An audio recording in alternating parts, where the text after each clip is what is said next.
नमस्कार। PP news line के prime time में आप सबका स्वागत। मैं हूं रजनी अनुभव। आइए सबसे पहले नजर डालते हैं आज दिन भर की प्रमुख सुर्खियों पर। डॉक्टर जितेंद्र सिंह ने डोगरी की विज्ञान यात्रा पत्रिका का किया विमोचन। कहा, विज्ञान को आम लोगों तक पहुंचाने के लिए चुना गया डोगरी भाषा को। प्रदेश भाजपा जम्मू कश्मीर में हर घर तिरंगा अभियान को यादगार बनाने के लिए 9 अगस्त से विधानसभा स्तर पर निकालेगी तिरंगा यात्राएं। जम्मू विश्वविद्यालय और क्लस्टर विश्वविद्यालय जम्मू का पोस्ट ग्रेजुएट का अकादमिक सत्र इस बार भी देरी से होगा शुरू। और एनआईए की टीम ने आज टेरर फंडिंग मामले में एक साथ जम्मू और डोडा जिले में की छापेमारी। स्वतंत्रता दिवस से पहले टेरर फंडिंग मामले में राष्ट्रीय जांच एजेंसी की विभिन्न टीमों ने सोमवार को एक साथ जम्मू और डोडा जिले में कई जगहों पर एक साथ छापेमारी की। बठिंडी में रहने वाले सेवानिवृत्त डीएफओ हाफिज उल्ला के घर भी एनआईए की टीम ने जांच कर रही है। सूत्रों ने बताया कि एनआईए को शक था कि हाफिज भी टेरर फंडिंग मामले में शामिल है। फिलहाल सभी जगहों पर छापेमारी जारी है। ऐसा भी कहा जा रहा है कि डोडा में जिन 7 जगहों पर एनआईए जांच कर रही है, वहां से कई महत्वपूर्ण दस्तावेज मिले हैं। पुलिस से मिली जानकारी के अनुसार एनआईए की विशेष टीम जम्मू और डोडा जिले में कई स्थानों पर एक साथ पहुंची और टेरर फंडिंग मामले में नाम आने वाले लोगों के घरों व कार्यालयों में जांच शुरू कर दी। आपको बता दें कि टेरर फंडिंग मामले की जांच कर रही एनआईए की टीम इससे पहले भी जम्मू व कश्मीर के कई जिलों में छापेमारी कर चुकी है। एनआईए का कहना है कि आतंकवादियों और अलगाववादी गतिविधियों को बढ़ावा देने के लिए ये लोग उन तक रुपए पहुंचाकर उनकी सहायता कर रहे हैं। केंद्र शासित प्रदेश जम्मू कश्मीर में कोरोना संक्रमण के 708 नए मामलों की पुष्टि हुई है। जम्मू संभाग में तो संक्रमण घटा है, लेकिन कश्मीर में संक्रमितों की संख्या बढ़ती जा रही है। प्रदेश में 24 घंटों में कश्मीर संभाग से 643 व जम्मू संभाग से 65 नए मामले सामने आए। स्वास्थ्य विभागों की टीमों ने प्रदेश में कुल 13,888 कोविड टेस्ट किए। इनमें 708 लोगों की रिपोर्ट पॉजिटिव आई। नए मामलों में जम्मू जिले से 36, उधमपुर से 6, राजौरी से 5, डोडा जिले से 5, कठुआ से 2, सांबा से 2, किश्तवाड़ से 2, पुंछ से 4 और रामबन जिले से 4 मामले रिपोर्ट हुए हैं। कश्मीर संभाग की अगर बात करते हैं तो कश्मीर संभाग में लगातार बढ़ते मामलों में श्रीनगर से 203, बारामूला में 248, बड़गाम में 67, पुलवामा से 7, कुपवाड़ा से 50, अनंतनाग से 41, बांदीपुरा से 10, गांदरबल से 4, कुलगाम से 12 और शोपियां से एक नया मामला सामने आया। हालांकि 665 मरीज प्रदेश में ठीक भी हुए हैं। बौद्ध धर्मगुरु और 14वें दलाई लामा ने कहा कि वे अभी 20 वर्ष और जिएंगे। बुद्ध दर्शन से सभी को अपने जीवन में उस संतुष्टि को प्राप्त करना चाहिए जिससे हम अपने अंतिम समय में किसी पछतावे में ना रहें। दलाई लामा रविवार को लेह के चोगलामसर स्थित तिब्बत कम्युनिटी विलेज यानी टीसीवी स्कूल में विद्यार्थियों और अनुयायियों को संबोधित कर रहे थे। इस दौरान धर्मगुरु ने तिब्बत से निर्वासन और भारत में शरण के शुरुआती दौरों से लेकर अब तक के सफ़र की यादें साझा की। दलाई लामा ने कहा कि वे अभी 2 दशक और जिएंगे। सभी को आपस में एकजुटता बनाए रखने के साथ ही भीतर के बुद्ध को आत्मसात करना चाहिए। इससे पूर्व दलाई लामा का लद्दाख के पारंपरिक संगीत, गायन और नृत्य के साथ स्वागत किया गया। रास्ते में हजारों अनुयायी धर्मगुरु की एक झलक पाने को बेताब नजर आए। बौद्ध अनुयायी अपने साथ खतक यानी सफ़ेद रंग का पारंपरिक स्कार्फ लेकर आए थे। वहीं दलाई लामा के चोगलामसर दौरे को लेकर लेह में यातायात को डाइवर्ट किया गया। नागरिक और सैन्य वाहनों को चोगलामसर रूट के बाहर से गुजरने की अनुमति दी गई। विज्ञान एवं प्रौद्योगिकी का भारत में स्वर्णिम युग है। विज्ञान को आम लोगों तक पहुंचाने के लिए डोगरी भाषा को चुना गया है। ये बातें केंद्र में पीएमओ मंत्री डॉक्टर जितेंद्र सिंह रविवार को जम्मू विश्वविद्यालय में विज्ञान यात्रा पत्रिका के विमोचन के दौरान उन्होंने कही। डॉक्टर जितेंद्र सिंह ने कहा कि प्रधानमंत्री के कार्यालय में प्रौद्योगिकी का अधिक विकास हो रहा है। प्रधानमंत्री ने लोगों के लिए जीवन यापन आसान कर दिया है। लोगों के लिए अंतरिक्ष विज्ञान के दरवाजे भी खोल दिए हैं। डॉक्टर सिंह ने कहा कि 150 किलोमीटर की दूरी पर देश भर में परमाणु ऊर्जा के संस्थान खोले गए हैं। भूतपूर्व सरकारों के कार्यकाल में इन संस्थानों की कमी रही है। डॉक्टर जितेंद्र सिंह ने पूर्व सरकारों पर निशाना साधते हुए कहा कि उन्होंने विज्ञान एवं प्रौद्योगिकी के विकास में कोई रुचि नहीं ली। इस तरह का विकास करने की उनकी इच्छा शक्ति नहीं थी। लेकिन प्रधानमंत्री ने जब कार्यभार संभाला तो आगे बढ़ने की आज़ादी मिली, जिसमें ड्रोन आदि प्रौद्योगिकी को विकसित किया गया है। आबादी बढ़ने का दबाव कम करने के लिए जम्मू शहर का विस्तार होगा। जम्मू कश्मीर हाउसिंग बोर्ड ने रविवार को इस संबंध में अहम फैसला लिया। प्रशासन की इस बड़ी पहल के तहत जम्मू शहर के बाहर बलवाल में एक किनारे एकीकृत स्मार्ट सैटेलाइट टाउनशिप विकसित की जाएगी। यह शहर करीब 50,000 की आबादी की ज़रूरतें पूरी करेगा। पिछले 30 वर्ष में पहली बार बोर्ड इस तरह की हाउसिंग कॉलोनी बनाने जा रहा है। इसके अलावा जम्मू शहर की पॉश इलाके गांधीनगर की गोल मार्केट में ट्विन टावर बनेगा।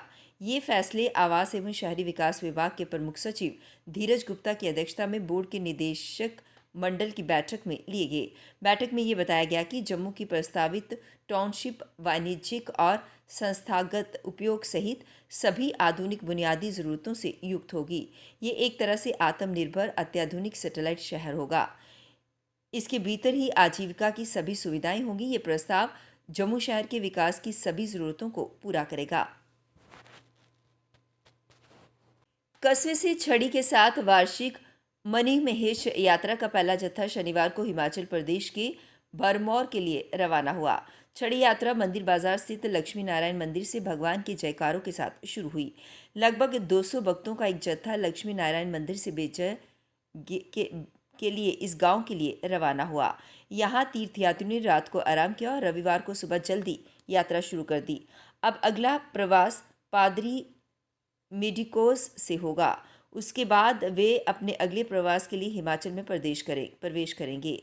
हालांकि यात्रियों का एक अन्य दल रक्षाबंधन पर बसों से रवाना होगा। यात्रा के सुचारू और शांतिपूर्ण संचालन के लिए प्रशासन द्वारा पर्याप्त सुरक्षा व्यवस्था और अन्य सुविधाएं अग्रिम रूप से की गई थीं।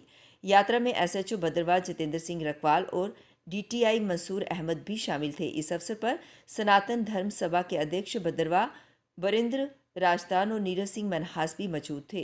पवित्र तीर्थ मनी महेश के रास्ते में विभिन्न भक्तों द्वारा मुफ्त लंगर लगाए गए। मान्यताओं के अनुसार हिमालय की पीर पंचालक श्रेणी में स्थित मनी महेश झील, जिसे ढल झील मनी महेश भी कहा जाता है, एक ऊंची झील है। मनी महेश कैलाश चोटी जो झील के पास है, उसे भगवान शिव का निवास माना जाता है। श्रीनगर जिले के लावापोरा इलाके से रविवार की शाम सुरक्षा बलों ने लश्कर तैयबा के हाइब्रिड आतंकी को गिरफ्तार कर दहशतगर्दों की साजिश को नाकाम कर दिया। उनके पास से 5 पिस्तौल व 2 ग्रेनेड बरामद किए गए। पुलिस पकड़े गए आतंकी से पूछताछ कर रही है। ये पता लगाने की कोशिश की जा रही है कि ये हथियार किसे देने थे और इसका मकसद क्या था।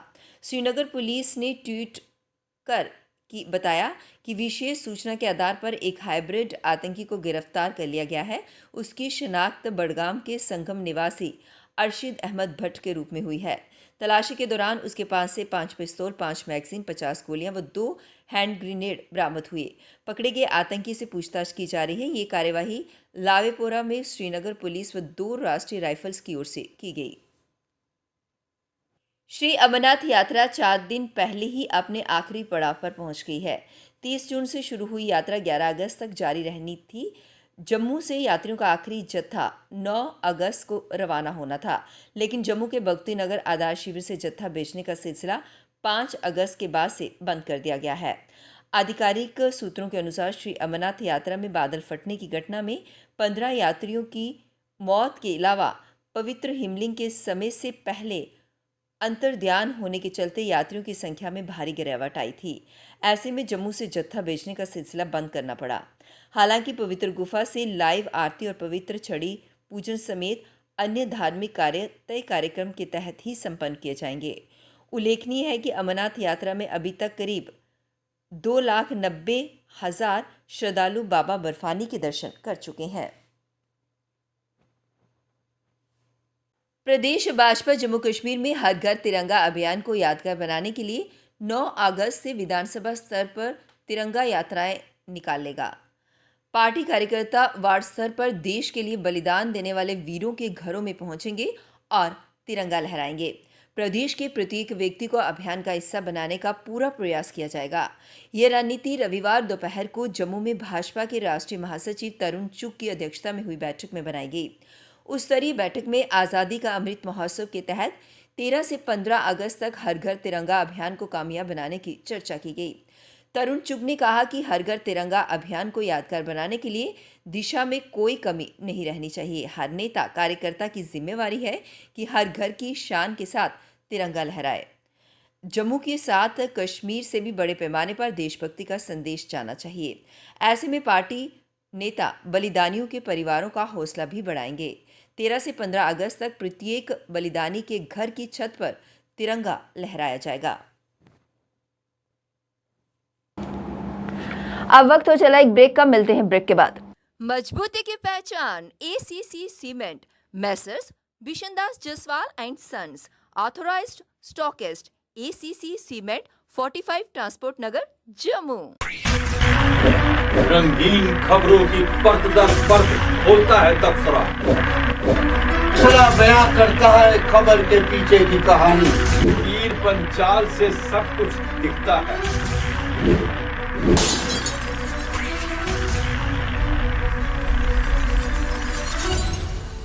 ब्रेक के बाद बढ़ते हैं अगली बड़ी खबर की तरफ। जम्मू विश्वविद्यालय और क्लस्टर विश्वविद्यालय जम्मू का पोस्ट ग्रेजुएट का अकादमिक सत्र इस बार भी देरी से शुरू होगा। अभी तक दोनों विश्वविद्यालय के अंडर ग्रेजुएट के छठे सेमेस्टर की परीक्षा नहीं हुई है। जम्मू विश्वविद्यालय के अधीन जम्मू संभाग के 10 जिलों की डिग्री कॉलेज आते हैं, तो क्लस्टर विश्वविद्यालय जम्मू के अधीन जम्मू शहर के 5 कॉलेज आते हैं। अभी तक कॉलेज में अंडर ग्रेजुएट के छठे सेमेस्टर का पाठ्यक्रम पूरा नहीं हुआ। पाठ्यक्रम पूरा करने में 1.5-2 महीने का समय लग सकता है। उसके बाद ही परीक्षाएं होंगी। परीक्षाओं के बाद परिणाम घोषित होगा। छठे सेमेस्टर का परिणाम घोषित होने के बाद जम्मू विश्वविद्यालय व क्लस्टर विश्वविद्यालय जम्मू में पोस्ट ग्रेजुएट कोर्स के दाखिले हो पाएंगे। जम्मू विश्वविद्यालय PG कोर्स में दाखिले के लिए एंट्रेंस टेस्ट आयोजित करेगी और उसके बाद टेस्ट का परिणाम आएगा। ये सारी प्रक्रिया में 3-4 महीने का समय लग जाएगा। कहने का मतलब ये है कि साल 2022-23 का PG कोर्स का सत्र नवंबर-दिसंबर में शुरू होगा। सामान्य तौर पर दिसंबर में पहले सेमेस्टर की परीक्षाएं हो जाती हैं, लेकिन इस तरह से पढ़ाई कब शुरू होगी, पेपर कब होंगे और परिणाम कब निकलेंगे। प्रिंसिपल AHGMC राजौरी की देख रेख में मेडिकल टीम, जिसमें डॉक्टर आमिर चौधरी, डॉक्टर सभा और आसिफ शामिल थे, पहली बार राजौरी में आयुष्मान भारत स्कीम के तहत 61 वर्षीय मरीज की नी रिप्लेसमेंट सर्जरी की गई। इससे पहले जैसे हमारे पास THR है, hip replacement, total hip replacement वो कर रहे हैं, या हेमी आर्थ्रोप्लास्टी है जिसमें आधा चूकला चेंज करते हैं वो भी कर रहे हैं। बाकी थाई की सर्जरी जैसे नेलिंग है, प्लेटिंग है, हर तरह की सर्जरी कर रहे हैं। स्पाइन सर्जरी हमने यहाँ पर जो है वो की है, तो हर तरह की सर्जरी जो है हम यहाँ पे। सर, लोगों में एक खदशा रहता है कि हम अमृतसर जाएं या दिल्ली जाएं या बाकी जगहों पर जाएं, ऐसे हमारे राजौरी जिला के आवाम को आप क्या अपील करें? मैं तो यही कहूंगा कि आके यहाँ पर जो हॉस्पिटल है, हॉस्पिटल आपका GMC आपका अपना हॉस्पिटल है, और सबसे बड़ी बात है कि एक सेंट्रल स्कीम है, आयुष्मान भारत की स्कीम है, जहाँ बिल्कुल फ्री सर्जरी हो रही है, हर सर्जरी फ्री हो रही है। हम अभी शायद 100% सर्जरी ऑर्थो में फ्री कर रहे हैं सारे पेशेंट की जो हॉस्पिटल में आते हैं, तो उसका फायदा उठाएं। हमारे पास लेटेस्ट टेक्नोलॉजी है, सारा इक्विपमेंट्स है, सब कुछ है, तो यहाँ पे जाएं। और फर्क पड़ा है, जब मैं यहाँ पे आया था, हमने स्टार्ट किया तो मुझे याद है कि 90% लोग वो सब भागने के। अब ये है कि काफी लोग यहाँ पे रुकते हैं, काफी फर्क पड़ गया। अब हमारे पास अच्छा खासा क्राउड है यहाँ पे हॉस्पिटल में, और अच्छी इंक्रीज हो गई। ये जो की रिप्लेसमेंट की है, ये कहाँ का बंदा है? नी रिप्लेस नहीं, राजौरी के ही है, लोकल बंदे हैं। श्रावण महीने के सोमवार की काफी महत्ता होती है। ऐसा माना जाता है कि श्रावण महीने के सोमवार को भगवान शिव और पार्वती माता की पूजा करने से हर मनोकामना पूर्ण होती है। इसी के तहत रणवेश्वर मंदिर में भी आज शिव भक्तों का तांता देखने को मिला। श्रद्धालुओं ने जल अभिषेक किया और मां पार्वती की पूजा अर्चना की और साथ ही साथ सबकी सुख समृद्धि की कामना भी की। भगवान शिव हमें भक्तों को आशीर्वाद दे, खत्म करें कोरोना महामारी। हमें यही एक खुशी और वरदान होगा, और हम यही लोगों से अपील करते हैं, भगवान से आके घर परिवार के बारे में तो मांगे ही मांगे, और कोरोना महामारी को ख़त्म करने का भी एक ज़रूर भगवान से ये मांगे कि हे भगवान हमें महामारी से बचाया जाए। और ये रिक्वेस्ट है कि आपसे, आपके माध्यम चैनल से कहना चाहता हूँ कि यहाँ शिव भगवान की अर्चना दूर दूर से लोग आते हैं। ये सावन का महीना महा महीना कहा जाता है शिव भगवान का, उसके लिए हम शिव भगवान का आशीर्वाद हमेशा के लिए पाए। सांबा के मदेरा गांव की ओर जाने वाला मार्ग बसंतर नदी में आई बाढ़ में बह जाने से गुज्जर समुदाय के लोगों को काफ़ी परेशानी हुई। लोगों ने प्रशासन के खिलाफ भारी रोष जताया। लोगों ने बताया कि सांबा व विजयपुर में जाने के लिए अक्सर स्थानीय लोग इसी रास्ते का उपयोग करते थे। ये रास्ते का जो हमें प्रॉब्लम ये 2 साल से चल रही है। पिछले साल भी मीडिया वाले आए थे, उन्होंने बेचारे उन्हें थोड़ी खबर दिखाई थी, लेकिन इस वक्त तक कोई भी गवर्नमेंट का कोई भी एक बंदा कोई कुछ इधर नहीं आया। कोई तहसीलदार नहीं आया, कोई महकमे का बंदा नहीं आया, फड़क रोड का बंदा कोई नहीं आया इधर। इसलिए चलते रहे हम। तो ये ऊपर से जो थोड़ा सा रास्ता है, पैदल आते थे, मोटरसाइकिल दाएं बाएं से निकाल कर यहाँ से बैठते हैं। कोई बीमार हो जाता है उसको पंगदौर में बैनगाड़ में ले जाते हैं, वहाँ से होते हुए सांबा में आदमी पहुँचता है। तो आज ये 2022 चल रहा, 2021 का हमारा रास्ता रोड़ा। ये कुछ जो रास्ता थोड़ा बहुत बचा था, ये कम से कम 1 महीना हो चुका। जब ये फ्लड आया तो रास्ता सब बह गया। आज तक कोई हमारा डिस्ट्रिक्ट सांबे का कोई भी गवर्नमेंट का बंदा यहाँ नहीं आया। हमें तो भेड़ बकरियों की तरह यहाँ बिल्कुल कैद खाने में डाल के रखा। क्या हम भी इंसान हैं? हम भी जीने का हमें यहाँ के। पीपी न्यूज़ लाइन के प्राइम टाइम के आज के इस अंक में बस इतना ही। मुझे और मेरी पूरी टीम को दीजिए इजाजत और आप जुड़े रहिए पीपी न्यूज़ लाइन के साथ। नमस्कार। जम्मू में आई टेस्टिंग की साइंटिफिक और मॉडर्न टेक्नोलॉजी के लिए हमेशा याद रखें जेम ऑप्टिशियंस, जहां पर रखा जाता है आपकी हर जरूरत का ख्याल। Gem opticians with the facility of eye exercise, A scan, biometry, pachymetry और ऑटोमेटेड फील्ड एनालाइजर। और हाँ, हमारे यहाँ बढ़िया क्वालिटी के ब्रांडेड स्पेक्टिकल्स, सनग्लासेस और कॉन्टेक्ट लेंसेज मिलते हैं। आपका भरोसेमंद एक ही नाम, Gem opticians, Gandhinagar. Gem opticians, Nai Basti. Gem opticians, Amphalla. Gem opticians, Trikuta नगर।